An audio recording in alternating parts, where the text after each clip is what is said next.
The single most important concept in repeat offense DUI law in California is the lookback window. The state counts prior DUI convictions within a rolling 10-year period, and every qualifying offense inside that window stacks to increase the penalties on the new case. A prior that genuinely falls outside that window should not be counted against you, and when exactly the clock starts and stops is a question worth examining closely in every repeat case. Each additional prior inside the window pushes the case into a harsher tier. A second DUI under Vehicle Code 23540 brings a longer mandatory jail range, a longer license suspension, a longer alcohol program, and stricter probation. A third offense under Vehicle Code 23546 escalates further, adding a multi-year license revocation and a formal designation as a habitual traffic offender.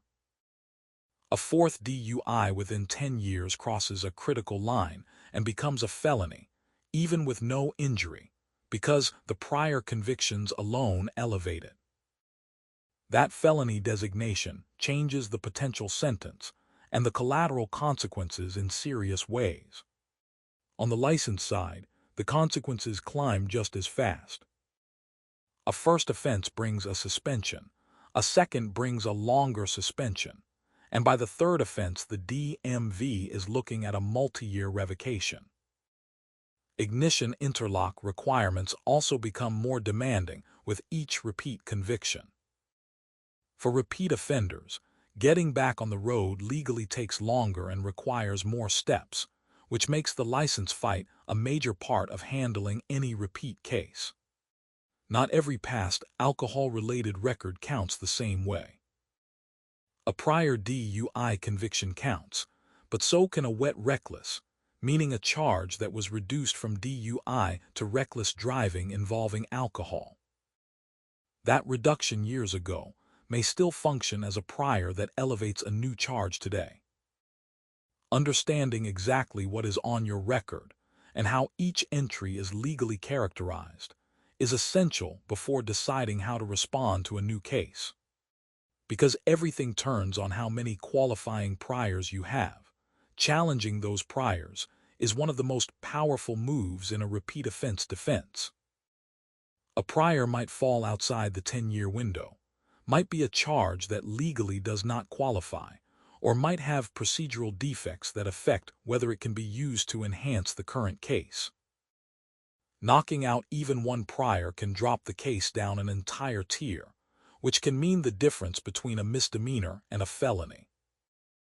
The defenses available in any DUI case, challenging the stop, the chemical test, the field sobriety evidence, apply just as fully to a repeat case, and they are joined by this additional layer of attacking the priors.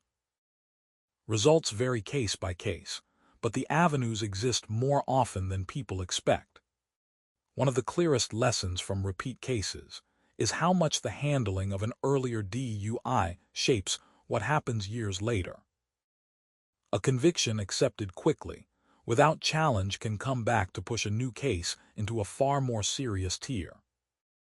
The record built today is the record that gets counted if there is ever a next time, and a cleaner, earlier outcome is one of the best protections against a harsher one down the road.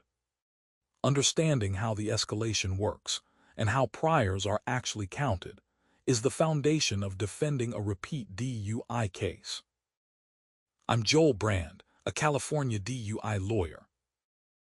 This is general information, not legal advice.